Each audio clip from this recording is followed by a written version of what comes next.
ഇന്നലെ നീയൊരു സുന്ദര രാഗമായൻ പൊന്നോട കുഴലിൽ വന്നൊളിച്ചിരുന്നു. എനിക്ക് പുള്ളിയുടെ പാട്ടോ ഇഷ്ടമുള്ളൂ എന്ന് വെച്ചാൽ അങ്ങനെ അതാണ് പാട്ട്. ഇന്നത്തെ പാട്ടിൻ്റെ വല്ല അർത്ഥങ്ങളൊന്നുമില്ല. പുള്ളിയുടെ പാട്ട് കേട്ടാൽ ഓർമ്മയുടെ പാട്ട് കേട്ടാൽ നമുക്ക് ആർക്കും മനസ്സിലാകുന്ന ഒരു രീതിയിലാണ് പുള്ളി അന്ന് എഴുതി വെച്ചേക്കുന്നത്.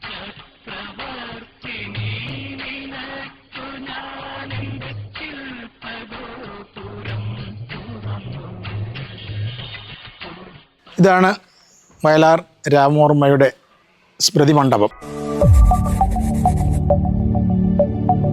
സേഫ് ഗാർഡ് എൻ്റർടൈൻമെൻറ്റ്സിൻ്റെ പുതിയ കാഴ്ചകളിലേക്ക് പ്രേക്ഷകരെ സ്നേഹപൂർവ്വം സ്വാഗതം ചെയ്യുന്നു.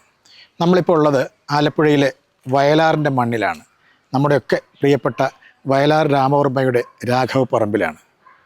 ഒട്ടേറെ കാഴ്ചകളാണ് നിങ്ങൾക്കായി പ്രേക്ഷകർക്കായിട്ട് ഞങ്ങൾ ഒരുക്കിയിട്ടുള്ളത്. അത് മറ്റൊന്നുമല്ല, മലയാളത്തിൻ്റെ പുണ്യമെന്നൊക്കെ തന്നെ വിശേഷിപ്പിക്കാൻ കഴിയുന്ന ആയിരക്കണക്കിന് ചലച്ചിത്ര ഗാനങ്ങൾ മലയാളികളുടെ ഹൃദയത്തിൽ ഇന്നും താലോലിക്കുന്ന പാട്ടുകൾ സൃഷ്ടിച്ച നമ്മുടെയൊക്കെ പ്രിയപ്പെട്ട വയലാറിൻ്റെ മണ്ണിലേക്ക്, വയലാർ രാമവർമ്മയുടെ ജന്മഗൃഹത്തിലേക്ക് നമുക്ക് കിടക്കാം. ആ കാഴ്ചകളിലേക്ക് സ്നേഹപൂർവ്വം ഒരിക്കൽ കൂടി നിങ്ങളെ ഞാൻ സ്വാഗതം ചെയ്യുന്നു.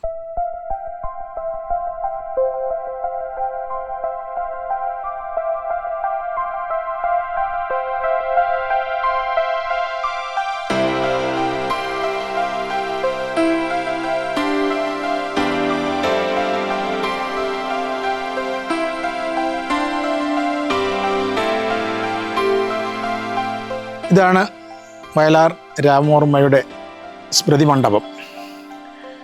സ്മൃതി മണ്ഡപം അദ്ദേഹത്തിൻ്റെ ഓർമ്മകൾ നിറഞ്ഞു നിൽക്കുന്ന, നമ്മളെയൊക്കെ വിസ്മയിപ്പിക്കുന്ന, സന്തോഷിപ്പിക്കുന്ന ഒരു കവാടത്തിന് മുന്നിലാണ് നമ്മൾ നിൽക്കുന്നത്. സ്നേഹിക്കയില്ല ഞാൻ നോവും ആത്മാവിനെ സ്നേഹിച്ചിടാത്തൊരു തത്വശാസ്ത്രത്തെയും.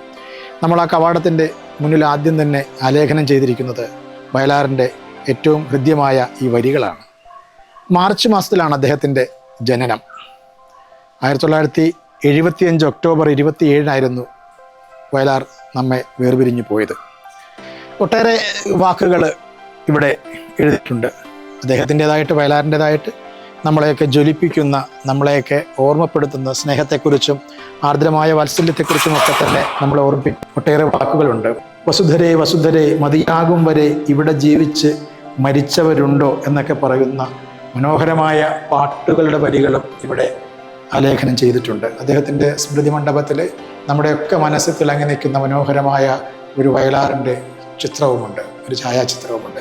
പൂമാലയിട്ട് പട്ടു വിധിച്ച് വളരെ മനോഹരമായിട്ട്, വളരെയേറെ ആരാധന തോന്നിക്കുന്ന, ഭക്തി തോന്നിക്കുന്ന, സ്നേഹം തോന്നിയ ചിത്രം കൂടി ഇവിടെ വെച്ചിട്ടുണ്ട്.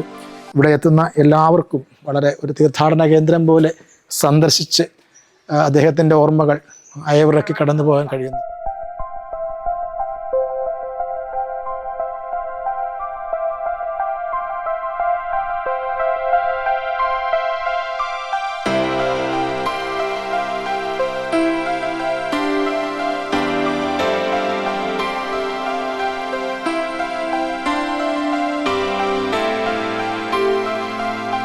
നമ്മുടെ ലോക മലയാളികൾ ഏറ്റവും അധികം അഭിമാനിക്കുന്ന, സ്നേഹിക്കുന്ന വയലാർ രാമവർമ്മ ജനിച്ചു വളർന്നൊരു മണ്ണിലാണ് നമ്മൾ നിൽക്കുന്നത്. അദ്ദേഹത്തിന്റെ സ്മൃതി കുടീരമാണ് നമ്മുടെ പിന്നിലുള്ളത്.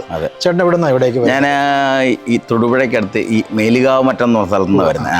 ഞാൻ ഈ ഭാഗത്തൊക്കെ വർക്ക് എടുത്ത് ചെയ്യുന്ന ആളാണ്. അപ്പോൾ ഇവിടെ വന്നപ്പോഴാണ് ഇങ്ങനെ ഇത് അടുത്താന്ന് പറഞ്ഞാൽ അങ്ങനെ ഞങ്ങൾ ഇടയ്ക്ക് വരാറുണ്ട്.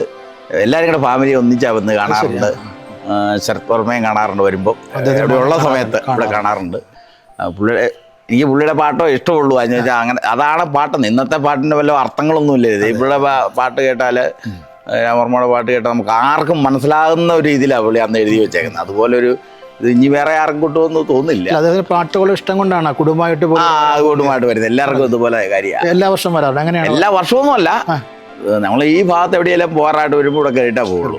ഇന്നിപ്പോൾ ആലപ്പുഴയ്ക്ക് പോകാൻ വേണ്ടി വന്നതാണ്. ഇതിവിടെ ഒന്ന് എവിടെയെന്ന് കയറി നമ്മളിങ്ങനെ ഒരു തീർത്ഥാടനം ക്ഷേത്രത്തിലൊക്കെ പോകും. അതുപോലെ തന്നെ വരുന്നത്. ഇതുപോലൊരു മഹാനായ ഒരാളുടെ അടുത്ത് വന്നില്ലേ പിന്നെ എന്നാ നമ്മളൊക്കെ ഇരിക്കുന്നത്. വയലാറിന്റെ എല്ലാ പാട്ടുകൾക്കും ഇഷ്ടമാണ്. എല്ലാ പാട്ടും അതെ. പുള്ളി എഴുതിയ പാട്ടുകൾ നമ്മൾ അന്ന് എൻ്റെ ചെറുപ്പത്തോട്ടേ കേൾക്കുന്നതാണല്ലോ. ആ പാട്ടല്ല എല്ലാവർക്കും അറിയാമല്ല. ആ പുള്ളിയുടെ പാട്ടല്ല വേറെ ഏതെങ്കിലും പാട്ട് കേട്ട് തന്നെ ഒരു അർത്ഥം എല്ലാത്തിനൊന്നല്ല, അർത്ഥമൊന്നും നമുക്ക് മനസ്സിലാക്കി എടുക്കാൻ പറ്റില്ല. ഇത് ഏത് കൊച്ചു പിള്ളേർക്ക് കേട്ടാലും മനസ്സിലാകുന്ന രീതിയിലാണല്ലോ അന്നത്തെ എഴുത്തും. പാട്ടൊക്കെ പാടാറുണ്ടോ ചേട്ടൻ? പാട്ട് പാടുന്ന അങ്ങനെ വയലാറിന്റെ ഒരു ഇഷ്ടപ്പെട്ട അല്ല, അത് എനിക്ക് പാട്ടങ്ങനെ പിള്ളേരൊക്കെ വേണം പാടിക്കാൻ. ചേട്ടൻ പറഞ്ഞാലും മതി. വയലാർ ഇഷ്ടപ്പെട്ടാണ്ട് വരികൾ ഇവിടെ തന്നെ എഴുതി വെച്ചിട്ടുണ്ടല്ലോ, പിന്നെ ഇനിയൊരു ജന്മം കൂടി തരുമോ എന്നുള്ള രീതിയിലുള്ള പാട്ട്. അതൊക്കെ കേൾക്കുമ്പോ നമ്മുടെ മനസ്സിൽ നിന്ന് തന്നെ കണ്ണു നിറയുക. അതുപോലെ ഒരു പാട്ടേ ഇനി ഉണ്ടാവില്ല, വേറെ ആരും എഴുതുന്നത് എനിക്ക് തോന്നുന്നില്ല. പിന്നെ പറയാൻ പറ്റിയില്ല.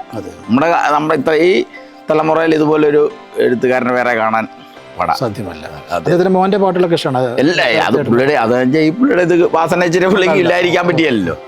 ആ പുള്ളിക്കും നല്ല ഇവിടെ വരുമ്പോൾ 2-3 പ്രാവശ്യം വന്നപ്പോൾ പുള്ളിയായിട്ട് സംസാരിച്ച്, പുള്ളിയോട് ഉണ്ടായിരുന്നു. അന്നേരം ഇവിടെ വന്നു എല്ലാം സംസാരിച്ചു. അന്ന് ഇതിന്റെ ബിൽഡിങ്ങിന്റെ ഒക്കെ പണി നടന്നുകൊണ്ടിരിക്കുന്ന സമയത്തായിരുന്നു. മിക്കവാറും വരാറുണ്ട് ഇവിടെ.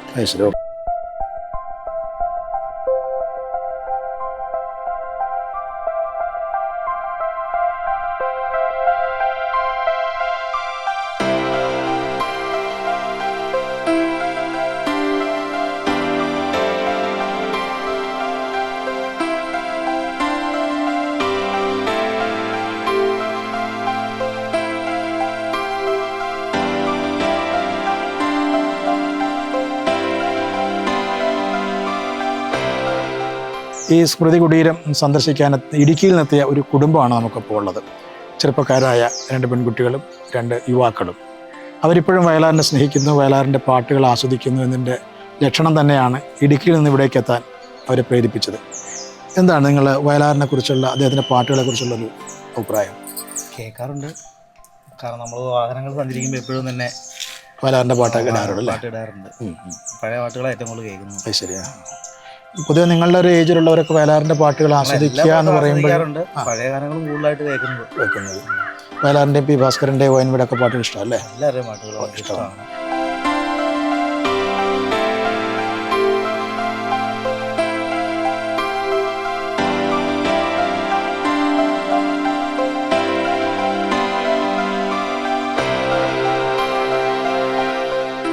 വയലാറിൻ്റെ സ്മൃതി മണ്ഡപം നമ്മൾ കണ്ടു കഴിഞ്ഞു. അവിടുന്ന് പുറത്തേക്ക് തൊട്ടടുത്ത് തന്നെയാണ് അദ്ദേഹത്തിൻ്റെ മകനും മലയാളത്തെ ഏറ്റവും പ്രമുഖനായ ഗാന രചയിതാവുമായിട്ടുള്ള വയലാർ ശരചന്ദ്ര വർമ്മയുടെ വീട്.